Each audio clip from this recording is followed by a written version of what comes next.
तो हमारी इस कहानी की शुरुआत होती है एक माउंटेन के ऊपर से, जहाँ पर बर्फ पड़ी होती है। वहीं पर एक नदी होती है जो कि बर्फ की वजह से बहुत ज्यादा ठंडी हो चुकी है, और यहीं पर नदी के बीचों बीच हमारे हीरो को दिखाते हैं जिसका नाम मिंग है। मिंग उस नदी के ठंडे पानी में बैठकर अपनी बॉडी को कल्टीवेट करने की कोशिश कर रहा है। वो यहाँ पर बॉडी कल्टीवेशन के मेथड को अप्लाई कर रहा है, क्योंकि मिंग अपनी बॉडी की कल्टीवेशन को यूज नहीं कर सकता, क्योंकि उसकी की कल्टीवेशन वाली नर्व्स को किसी ने काट दिया है। और ये किसने किया है ये आपको आगे थोड़ी देर बाद पता चल जाएगा। बर्फ गिरने की वजह से वहाँ पर नदी का पानी बहुत ज्यादा ठंडा होता है। खून को जमा देने वाले ठंडे पानी में मिंग यहाँ पर अपनी बॉडी को कल्टीवेट करने की कोशिश कर रहा है। वो काफी ज्यादा गुस्से में होता है। वो पानी के अंदर पंच मारता है और कहता है, मैंने किसी से सुना है कि अगर हम अपनी बॉडी कल्टीवेशन की टेक्निक को परफेक्ट कर लेते हैं तो फिर हमें की गैदरिंग राम की जरूरत नहीं पड़ती, हमें की को इकट्ठा करने की जरूरत नहीं। बॉडी कल्टीवेशन से ही हम ग्रैंड मास्टर बन सकते हैं। मिंग पानी से बाहर निकल आता है। उसके कपड़ों पर भी बर्फ पड़ी होती है। वो अपने कपड़ों को झाड़ते हुए पहन लेता है और साथ ही कहता है, हालांकि बॉडी को कल्टीवेट करने के लिए ये वाला तरीका सबसे ज्यादा क्रूल है और सबसे ज्यादा आसान भी है, लेकिन इसका एक साइड इफेक्ट है। जितना ज्यादा मैं ठंडे पानी में बैठकर अपनी बॉडी को कल्टीवेट करूंगा उतना ज्यादा मेरी बॉडी को नुकसान पहुंचेगा। और मैंने तो यहाँ तक सुना है कि बॉडी कल्टीवेशन के इस मेथड को यूज करने पर अगर हम ठंडे पानी में बैठकर बॉडी कल्टीवेशन की इस टेक्निक को यूज करते हैं तो हम लोग 20 साल से ज्यादा जिंदा नहीं रह सकते।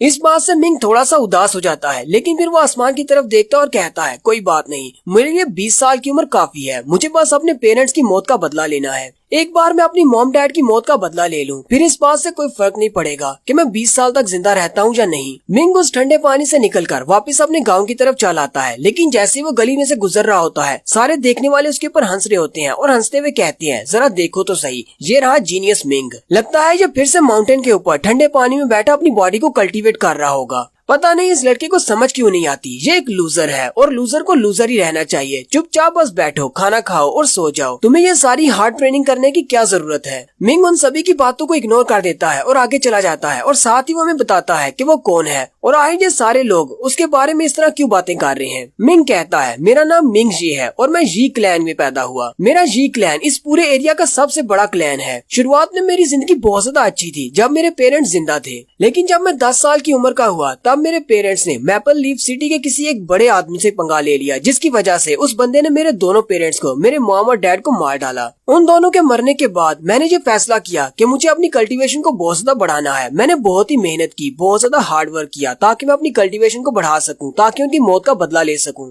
मिंग कहता है, उस वक्त जब मैंने कल्टीवेशन को स्टार्ट किया था तब मेरी कल्टीवेशन काफी ज्यादा हाई हो चुकी थी और मैं वाकई में एक जीनियस था। सभी लोग मुझे जीनियस मिंग कहते थे। आज से तकरीबन 6 महीने पहले तक इस पूरे गांव में, हालांकि मेरे अपने जी क्लैन में भी ऐसा कोई भी वॉरियर नहीं था जो कि मेरे लेवल का हो, यानी मेरी कल्टीवेशन उन सबसे ज्यादा हाई थी, मेरे बाकी के कजन से भी ज्यादा हाई। इसी वजह से तो सारे लोग मुझे जीनियस मिंग कहते थे। मिंग के 2 कजन है, एक का नाम जेन जिंग है और दूसरे का नाम जेन जियांग है। जेन जिंग बड़ा है। जेन जियांग जेन जिंग से कहता है, अगर इसी तरह चलता रहा तो मुझे लगता है कि सिर्फ एक ही महीने में मिंग तुमसे आगे निकल जाएगा। उसकी कल्टीवेशन तुमसे बहुत ज्यादा हाई होती जा रही है। अगर तुमने आज इसको यहाँ पर नहीं रोका तो कल को ये तुम्हारे लिए बहुत बड़ा मसला बन जाएगा। जेन जिंग आगे से हंसना शुरू कर देता है और कहता है, तुम्हें क्या लगता है कि ये मेरे लिए मसला बन सकता है। और साथ ही नेक्स्ट सीन में दिखाते हैं मिंग बाहर दरख्त के नीचे आराम से लेटा होता है और इसी बारे में सोच रहा होता है कि मैं अपनी मॉम डैड की मौत का बदला कैसे लूंगा। मेरी कल्टीवेशन बहुत ज्यादा वीक है, मैं अभी इतना ज्यादा स्ट्रॉन्ग नहीं हुआ, पता नहीं कब मैं इतना स्ट्रॉन्ग हूँगा। वहीं पर लेटे लेटे घास के दरमियान उसकी नजर एक फूल पर पड़ती है। वो एक स्पेशल फूल होता है। उस फूल का नाम रेड ड्रैगन ग्रास होता है। मिंग जल्दी से भागता हुआ उसके पास आ जाता है और उसे जमीन से उखाड़ लेता है और कहता है, ये वाला पौधा तो बहुत ज्यादा अच्छा है। मिंग उसे लेकर बहुत ज्यादा खुश हो जाता है और कहता है, अगर मैं इसे सन पाउडर के साथ यूज करता हूँ तो मेरी पावर बहुत ज्यादा बढ़ जाएगी। मिंग काफी ज्यादा खुश होता है और उस फूल को अपने हाथ में पकड़कर वापस अपने घर की तरफ चल पड़ता है और कहता है, चलो वापस चलकर इससे मेडिसिन बनाता हूँ। लेकिन वो वहीं पर रुक जाता है क्योंकि उसके सामने जाओ जिंग होता है। जाओ जिंग अपने कुछ लोगों के साथ वहाँ पर आया होता है। जाओ जिंग उसे कहता है, तुम यहाँ पर क्या कर रहे हो और तुम इतनी जल्दी में कहाँ पर जा रहे हो। तुम्हारा बड़ा भाई यहाँ पर तुमसे मिलने के लिए आया है और तुम यहाँ से भाग रहे हो। मिंग जल्दी से अपने रेड ड्रैगन फूल को पीछे की तरफ छुपा लेता है और उसे कहता है, ब्रदर जी जिंग, तुम यहाँ पर क्या करने के लिए आए हो। जेंग जिन उसे कहता है, मैंने सुना है कि आजकल इस पूरे गांव में सिर्फ तुम्हारे ही चर्चे हैं। बहुत सारे लोग ये भी बातें कर रहे हैं कि सिर्फ 6 महीने के टाइम में तुम मुझे रिप्लेस कर दोगे। तुम तो मुझसे भी बड़े वॉरियर बन जाओगे क्योंकि तुम्हारी कल्टीवेशन दिन ब दिन हाई होती जा रही है। तो अब तो तुम ये भी कहोगे कि मुझे तुम्हारे रास्ते में नहीं आना चाहिए क्योंकि फ्यूचर में तुम एक बहुत बड़े स्टार बनने वाले हो। मिंग उसे कहता है, बड़े भाई ऐसी कोई बात नहीं है, मैं तुम्हारे साथ कभी भी कम्पीट नहीं करना चाहता। मैं तो बस अपनी स्ट्रेंथ को बढ़ा रहा हूँ ताकि अपने मॉम डैड की मौत का बदला ले सकूँ। जेंग जिन उठकर खड़ा हो जाता है और कहता है, चलो फिर ठीक है, मैं तुम्हारी हेल्प कर देता हूँ ताकि फ्यूचर में तुम कभी भी मुझसे कम्पीट न कर पाओ। आओ। मिंग उसकी बात सुनकर बहुत ज्यादा हैरान हो जाता है और कहता है ये तुम क्या करने वाले हो। और साथ ही ज़ेंग जिन अपने लोगों से कहता है जल्दी से आगे बढ़ो और इस लड़के को इतना मारो कि इसकी सारी नर्व्स को काट दो ताकि ये फ्यूचर में कभी भी अपनी बॉडी को कल्टीवेट न कर सके। और फिर वो सारे लोग आगे बढ़ते हैं और यहीं पर दिखाते हैं कि उसके ऊपर कोई अटैक करता है जिसकी वजह से मिंग की सारी मेरिडियंस कट जाती हैं। अब मिंग फ्यूचर में कभी भी अपनी बॉडी में की को कल्टीवेट नहीं कर पाएगा। और यहीं पर हमारी स्टोरी फिर से प्रेजेंट में आ जाती है। मिंग कहता है ज़ेंग जी तुम बहुत ज्यादा बुरे हो, तुमने मेरी मेरिडियंस को काट दिया ताकि मैं कभी भी की को कल्टीवेट न कर सकूं और साथ ही तुमने मेरे रेड ड्रैगन फ्लावर को भी चोरी कर लिया। सिर्फ तुम्हारी वजह से अब मुझे इस तरह के बॉडी कल्टीवेशन मेथड्स को यूज करना पड़ रहा है ताकि मैं अपनी स्ट्रेंथ को बढ़ा सकूं। मिंग काफी ज्यादा गुस्सा हो जाता है और कहता है ज़ेंग जिन मैं इस बात को कभी भी नहीं भूलूंगा, मैं तुमसे भी इस बात का बदला लूंगा। नेक्स्ट सीन जी मैंशन का दिखाया जाता है। जी मैंशन तो काफी ज्यादा बड़ा होता है लेकिन हमारा हीरो मिंग जी मैंशन में नहीं रहता। जी मैंशन के साथ में एक छोटा सा कॉटेज होता है, वहाँ पर हमारा हीरो रहता है और यहीं पर इसके सेकंड कजन की एंट्री होती है जो कि एक नौकर के साथ आता है और ये नौकर ज़ेंग जिन का है। वो नौकर आते ही दरवाजे के ऊपर किक मारता है और दरवाजा खोल देता है और वो दोनों अंदर आ जाते हैं जबकि मिंग भी घर के अंदर ही बैठा होता है। उन दोनों को यहाँ पर देखकर काफी ज्यादा हैरान हो जाता है। ज़ेंग जियांग उसे कहता है हेलो मेरे लिटिल ब्रदर, या फिर मैं तुम्हें जीनियस मिंग कहूँ। तुम्हारी बॉडी और तुम्हारे कपड़ों को देखकर तो लगता है जैसे तुम फिर से उस ठंडे पानी में बैठकर अपनी बॉडी को कल्टीवेट कर रहे थे। तुम्हारे लिए तो मुझे बहुत ही बुरा लगता है। जियांग हंसते हुए उससे कहता है तुम्हें अपने बारे में पता होना चाहिए, तुम्हें ये सब कुछ पता होना चाहिए कि कचरा हमेशा कचरा ही रहता है, कभी भी वो टॉप पर नहीं आ सकता। जैसे एक जूता जो कि हमेशा पाँव में रहता है उसे कभी सर पे नहीं रखा जाता।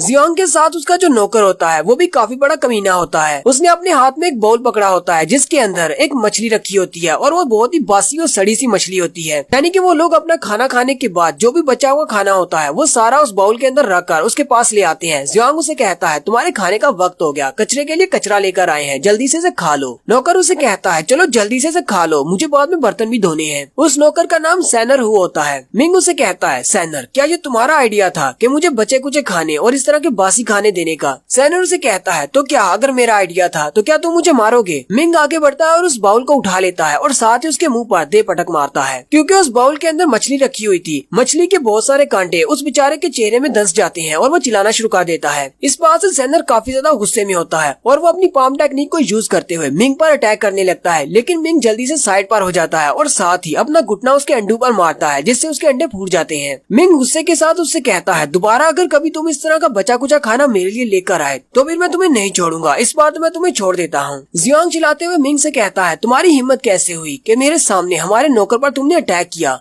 लगता है कि तुम्हें अपनी जान की बिल्कुल भी फिक्र नहीं है। मिंग उसे कहता है जियांग अगर तुम्हें ये बात पसंद नहीं आई तो फिर तुम मेरे साथ फाइट कर सकते हो और फिर देखते हैं कि कौन किसको मारता है। मिंग की ये वाली बात सुनने के बाद वो सोचने लग जाता है और कहता है जब से इस कमीने के पेरेंट्स मरे हैं तब से इसने कभी भी गिव अप नहीं किया, ये हमेशा अपनी बॉडी को कल्टीवेट करता रहता है यहाँ तक कि बड़े भाई जिंग ने इसकी मेरिडियंस को ब्लॉक कर दिया है। अब ये कभी भी अपनी की को कल्टीवेट नहीं कर पाएगा लेकिन फिर भी ये हमेशा उस ठंडे पानी में बैठकर अपनी बॉडी को कल्टीवेट करता रहता है। इसे लगता है कि ये अपने आप को स्ट्रॉन्ग बना सकता है। यहाँ पर इसके हाथों से थोड़ी सी बेइज्जती करवा लेना अच्छा है बजाय इसके साथ कि इसके साथ फाइट की जाए। मुझे नहीं पता कि इसकी बॉडी कितनी ज्यादा स्ट्रॉन्ग हो चुकी है, कहीं ये मुझे मार ही न डाले। जियांग मिंग से कहता है तुम बस यहीं पर इंतजार करो, तुम्हें पता है ना ये किसका नौकर है, ये जिंग का नौकर है, वो तुमसे इस बात का बदला जरूर लेगा। और साथ ही जियांग सैनर से कहता है सैनर चलो यहाँ से चलते हैं और जाकर जिंग को बताते हैं। उनके चले जाने के बाद मिंग और भी ज्यादा गुस्सा हो जाता है और कहता है इस जिंग को तो मैं कभी भी नहीं छोड़ूंगा, उसने मेरी रेड ड्रैगन ग्रास को चोरी किया, मेरी मेरिडियंस को ब्लॉक कर दिया ताकि मैं कभी भी अपनी की को कल्टीवेट न कर सकूं। नेक्स्ट सीन कुछ देर के बाद का होता है। मिंग को बहुत ज्यादा भूख लगती है, उसके पेट से आवाज आ रही होती है। वो आगे बढ़ता है और अपने बर्तन के अंदर चल के चेक करता है कि वहाँ पर चावल पड़े हुए हैं या नहीं, लेकिन उसके पास सारे चावल खत्म हो चुके होते हैं। मिंग कहता है मेरे पास तो सारे चावल खत्म हो गए, लगता है कि मुझे फिर से गाँव में जाकर चावल खरीद कर लाने पड़ेंगे। मिंग अपना बैग उठाकर गाँव की तरफ निकल पड़ता है लेकिन जैसे ही वो बाहर की तरफ जा रहा होता है वहीं पर एक सूखे हुए दरख्त के नीचे एक भिखारी बैठा होता है। वो भिखारी उसे देखकर हंसना शुरू कर देता है और कहता है ओए लड़के क्या तुम स्ट्रॉन्ग बनना चाहते हो? मिंग उसकी बात सुनकर रुक जाता है और कहता है क्या तुम मुझसे बात कर रहे हो? वो भिखारी उसे कहता है हाँ मैं तुम्ही से बात कर रहा हूँ, यहाँ पर तुम्हारे अलावा और कौन है?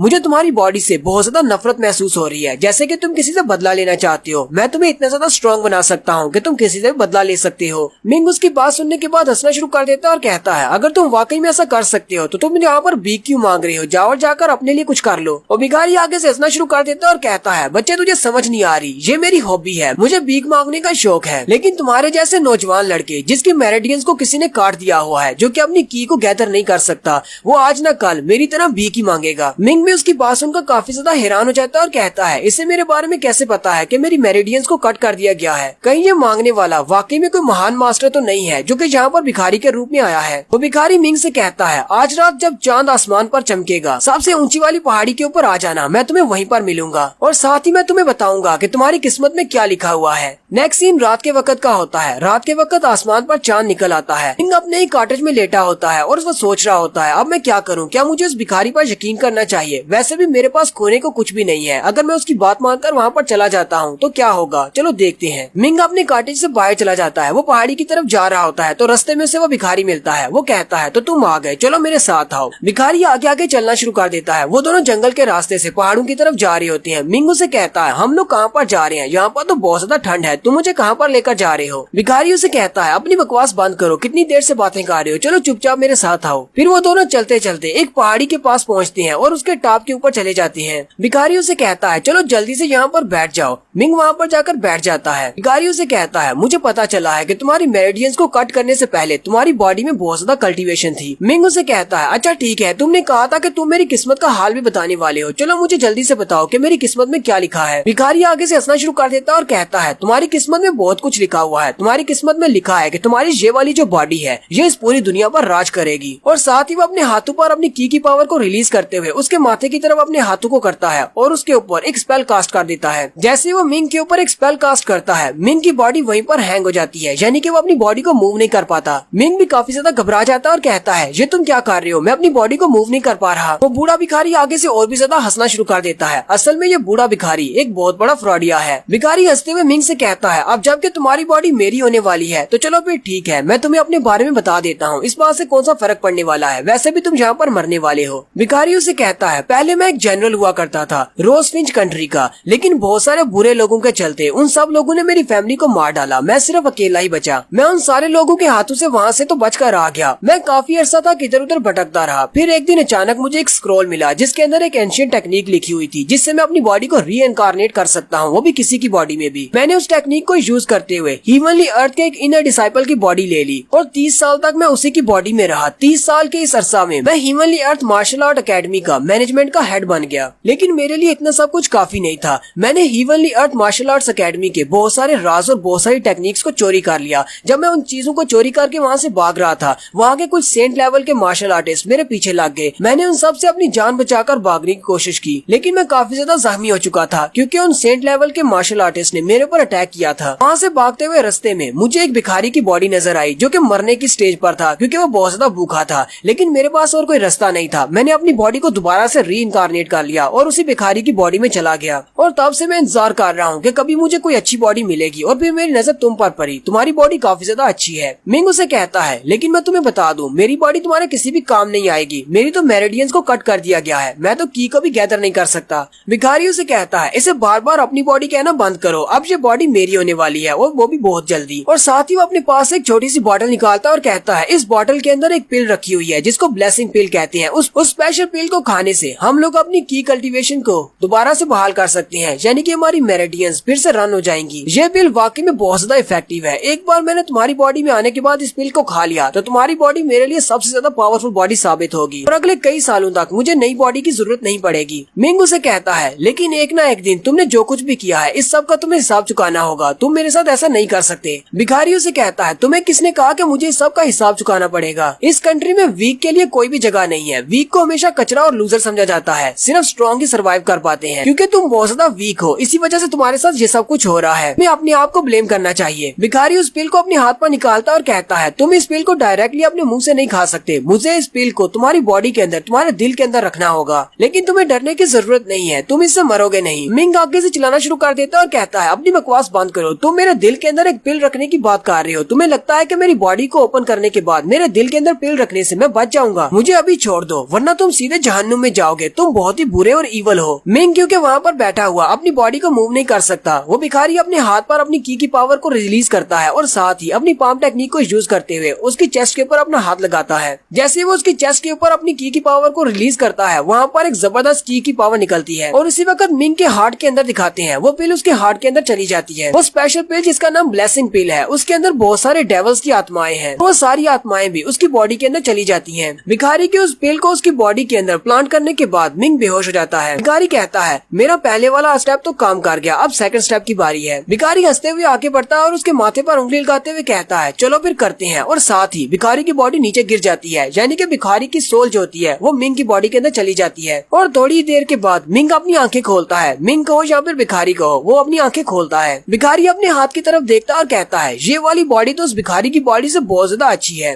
भिखारी आगे बढ़ता है और उस मरे हुए भिखारी की बॉडी से कुछ चीज निकालने लगता है, लेकिन उसी वक्त उसका हाथ रुक जाता है। वो कहता है लगता है कि इस लड़के का रिजॉल्व बहुत ज्यादा पावरफुल है, मैं इसको शॉर्ट टाइम में इसकी सोल को डिस्ट्रॉय नहीं कर पाऊंगा। मुझे लगता है कि इसकी सोल के ऊपर मुकम्मल तौर पर हावी होना काफी ज्यादा मुश्किल हो सकता है। मिंग कहता है मेरे पास बहुत सारा टाइम होने वाला है, सबसे पहले मुझे अपने उस गोल्डन ट्रेजर को अपनी बॉडी के ऊपर लगाना है। वो उस मरे हुए भिखारी की बॉडी से एक गोल्डन क्लोक को निकालता और कहता है ये वो स्पेशल खजाना है जो मैं चोरी करके लाया हूँ। वो उस क्लोक को अपने हाथ के ऊपर रखता है और साथ ही उस क्लोक के ऊपर अपना ब्लड डालता है ताकि वो उसको अपना मास्टर मान ले। और साथ ही वो भिखारी उस क्लोक को पहन लेता है। उसका नाम डिवाइन गोल्डन क्लोक होता है और वो काफी ज्यादा पावरफुल होता है। भिखारी काफी ज्यादा खुश हो जाता है और कहता है ये तो वाकई में एक डिवाइन वेपन है और ये बहुत ज्यादा पावरफुल है, अब मेरा मुकाबला कोई भी नहीं कर पाएगा। भिखारी कहता है मैंने 30 साल अपने जाया किए हैं सिर्फ इस चीज को चोरी करने के लिए, आज फाइनली मैंने इस चीज को पहन लिया है। लेकिन यहीं पर सब कुछ उल्टा पुल्टा हो जाता है क्योंकि यहाँ पर किसी तीसरे बंदे की आवाज आती है जो कि एक फेरी होती है जो इस डिवाइन वेपन की गार्डियन है।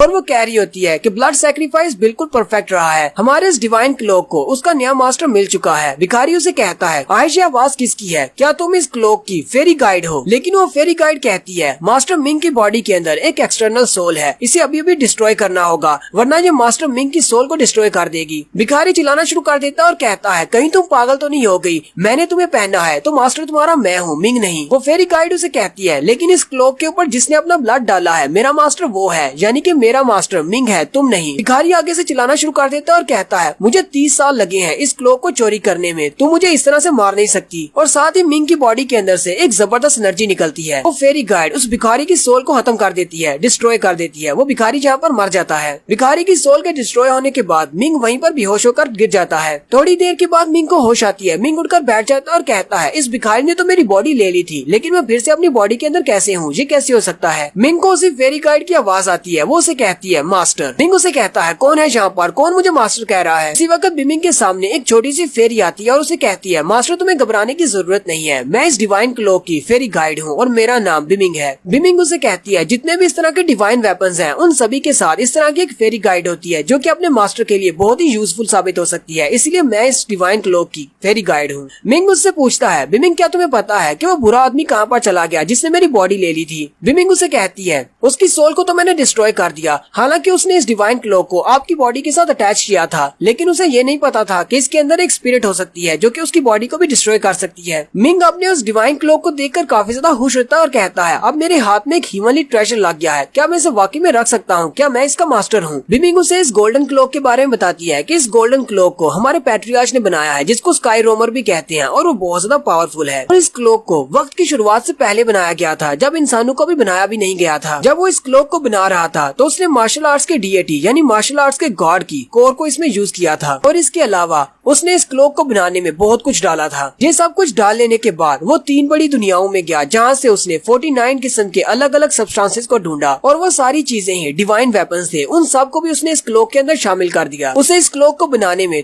पूरे 3000 साल का अरसा लगा। मिंग उसकी बातें सुनकर काफी ज्यादा हैरान होता है और कहता है तो इसका मतलब ये डिवाइन वेपन काफी ज्यादा स्पेशल है और ये फ्यूचर में मेरे बहुत ज्यादा काम आ सकता है। बिमिंग उसे कहती है हाँ मास्टर, ये आपके बहुत ज्यादा काम आएगा क्योंकि ये एक डिवाइन वेपन है और जिसके पास भी ये होगा वो फ्यूचर में बहुत कुछ हासिल करेगा क्योंकि इसके अंदर विस्प ऑफ डेस्टिनी है और मार्शल आर्ट्स के गॉड का कोर भी शामिल किया गया है। और इसके अलावा अभी थोड़ी देर पहले उस बैगर ने तुम्हें एक ब्लेसिंग पिल खिलाई थी जिसकी वजह से तुम अपनी की गैदरिंग को दोबारा से स्टार्ट कर सकते हो और मैं तो तुम्हारे साथ हूँ ही, मैं तुम्हें हमेशा गाइड करूंगी और तुम्हें प्रोटेक्ट भी करूंगी और इसके बाद तुम बहुत ज्यादा पावरफुल बन जाओगे। मिंग काफी ज्यादा खुश हो जाता है और कहता है मुझे तो लगा था कि मैं इस भिखारी के हाथों से मरने वाला हूँ और मेरी बॉडी वो भिखारी ले लेगा, लेकिन मेरी किस्मत तो वाकई में चमक गई। मेरे हाथ में एक डिवाइन वेपन लग गया है और साथ ही मुझे एक ब्लेसिंग पिल भी मिल गई है। बिमिंग उसे कहती है मैं तुम्हें एक और बात बताती हूँ, इस भिखारी की बॉडी में इसके कपड़ों के अंदर एक और स्पेशल चीज है। इसके पास एक स्क्रोल है जिसका नाम स्काई रोमिंग सूत्रा है। उसके ऊपर बहुत सारी टेक्निक्स लिखी हुई है जिनको तुम कल्टीवेट करके अपनी पावर को बढ़ा सकते हो। मिंग आगे बढ़ता है और उसके कपड़ों के अंदर से उस स्क्रोल को निकाल लेता है। बिमिंग उसे कहती है इसके अंदर डिवाइन लेवल का एक सूत्रा है जिसके अंदर बहुत सारी टेक्निक्स लिखी हुई है, तुम इनको कल्टीवेट कर सकते हो। ये सिर्फ ह्यूमनली अर्थ के क्वालिफाइड बंदे को ही दिया जाता है। मिंग काफी ज्यादा खुश हो जाता है और कहता है ये तो डिवाइन लेवल का सूत्रा है, अगर मैं इसको बेचता भी हूँ फिर तो मुझे बहुत सारे पैसे मिलेंगे, क्योंकि हमारी जी फैमिली के पास जो फायर और वाटर वाले सूत्रा है वो इतने ज्यादा खास नहीं है, ये वाला तो उनके सामने बहुत ही बड़ी तबाही है। बिमिंग उसे कहती है लेकिन तुम्हारी कल्टीवेशन को तो पहले से ब्लॉक कर दिया गया है, तुम इसको कल्टीवेट नहीं कर सकते हो, ना ही इसको प्रैक्टिस कर सकते हो। मिंग आगे से रोना शुरू कर देता है और कहता है बिमिंग क्या तुम ऐसे मौके पर इस तरह की बात करना बंद करोगी? क्या तुम्हें दिखाई नहीं देता मैं कितना ज्यादा खुश हूँ? तुमने ये बात करके मुझे बहुत ज्यादा रुला दिया है। बिमिंग उसे कहती है मैं सिर्फ एक स्पिरिट गाइड हूँ, मेरे अंदर कोई भी इमोशन या फीलिंग नहीं है, इसलिए मुझे कुछ भी महसूस नहीं होता। मिंग कहता है अगर मैं इसको यूज नहीं कर सकता, मैं इसको प्रैक्टिस नहीं कर सकता, चलो फिर ठीक है, मैं इसको बाजार में जाकर बेच देता हूँ, इससे मुझे बहुत सारे पैसे मिलेंगे क्योंकि मेरे पास खाने को कुछ भी नहीं है। बिमिंग उसे कहती है मास्टर लेकिन तुम इसको यूज कर सकते हो, क्योंकि मैं अपनी पावर्स को यूज करते हुए हमारी कटी हुई मेरिडियंस को फिर से ठीक कर सकती हूँ, तुम की को गैदर कर सकते हो और साथ ही ठंडे पानी में बैठने की वजह से तुम्हारी बॉडी को जितना भी नुकसान पहुँचा है मैं उस सबको भी हील कर सकती हूँ। बिमिंग गुस्सा हो जाता है और चिल्लाकर उसे कहता है ये सारी बातें तुम मुझे पहले नहीं बता सकती थी, तुम्हारी वजह से मुझे कितना ज्यादा रोना पड़ा, और ऊपर से बार बार मुझे मास्टर कहना बंद करो, क्या तुम मुझे मेरे नाम से नहीं बुला सकती, तुम मुझे मिंग कहा करो। बिमिंग उसे कहती है मैं तो सिर्फ एक फेरी गाइड हूँ, मेरे अंदर कोई भी फीलिंग्स नहीं है, मुझे नहीं पता कि लोगों को उसके नाम से कैसे पुकारते हैं। मिंग उसे कहता है मैं तुम्हें जो भी कहूंगा तुम आगे से यही बहाना बनाओगी, चलो फिर ठीक है जो मर्जी करती रहो। मिंग उसे कहता है चलो छोड़ो ये सारी बातें, जल्दी से मेरी मेरिडियंस को फिक्स कर दो ताकि मैं की को गैदर कर सकूं, अब मुझे बताओ मुझे क्या करना है। बिमिंग उसे कहती है यहाँ पर नीचे लेट जाओ। मिंग वहीं पर जमीन के ऊपर लेट जाता है। बिमिंग उसे कहती है तुम बस रिलैक्स करो, बाकी का सारा काम मेरा है, और साथ ही वो उसके माथे के ऊपर आकर बैठ जाती है। मिंग चिल्लाना शुरू कर देता है और कहता है क्या तुम अपनी तशरीफ को मेरे चेहरे के ऊपर से हटाओगी? बिमिंग उसे कहती है लेकिन क्यों? मिंग उसे कहता है कोई भी ऐसा नहीं चाहता कि कोई दूसरा अपनी तशरीफ को उठाकर उसके चेहरे पर रख दे। बिमिंग उसे कहती है मैं तो सिर्फ एक फेरी गाइड हूँ, मुझे नहीं पता, मेरे अंदर कोई भी फीलिंग्स नहीं है, मुझे कुछ भी महसूस नहीं होता, तो मैं यहाँ पर बैठ सकती हूँ। मिंग हार मान लेता है और कहता है चलो फिर ठीक है जहाँ मर्जी बैठ जाओ। फिर वो उसके माथे के ऊपर अपने दोनों हाथ रखती है और अपनी पावर्स को रिलीज करती है, और साथ ही मिंग के हार्ट की तरफ दिखाते हैं। उसके हार्ट के अंदर जो पिल होती है वो डिसॉल्व होना स्टार्ट हो जाती है, और उसके हार्ट के अंदर उस पिल की वजह से जितने भी डेविल्स की आत्माएं हैं वो सारी भी दिखाई जाती हैं, जो कि पहले उसके दिल को ब्लॉक करके खड़ी थी, अब वो सारी साइड पर हो जाती हैं, जिसकी वजह से उसकी पावर्स रिलीज हो जाती हैं। मिंग कहता है मुझे फाइनली फिर से महसूस हो रहा है जैसे कि मेरी मेरिडियंस फिर से ठीक हो चुकी हैं, मेरी बॉडी के अंदर की कल्टीवेट हो रही है। की कल्टीवेशन दोबारा मिलने के बाद मिंग कहता है फादर मदर अब मैं कोई कचरा नहीं रहा, मेरे पास मेरी पावर फिर से वापस आ गई है, अब दोनों की आत्माओं को शांति दिलाने के लिए मैं उन लोगों को जरूर मार डालूंगा जिन लोगों ने तुम लोगों को मारा था, मैं एक एक करके उन सब से बदला लूंगा जिसने भी मेरे पेरेंट्स को मारा है या जो लोग भी मेरे पेरेंट्स की मौत में शामिल थे। और यहीं पर हमारी रिवेंज सीकर की एपिसोड 1 का एंड होता है। एक्सप्लेनेशन कैसी लगी ये कमेंट करके आपने जरूर बताना है। चैनल को सब्सक्राइब कर दे, वीडियो को लाइक और शेयर कर दे। शुक्रिया।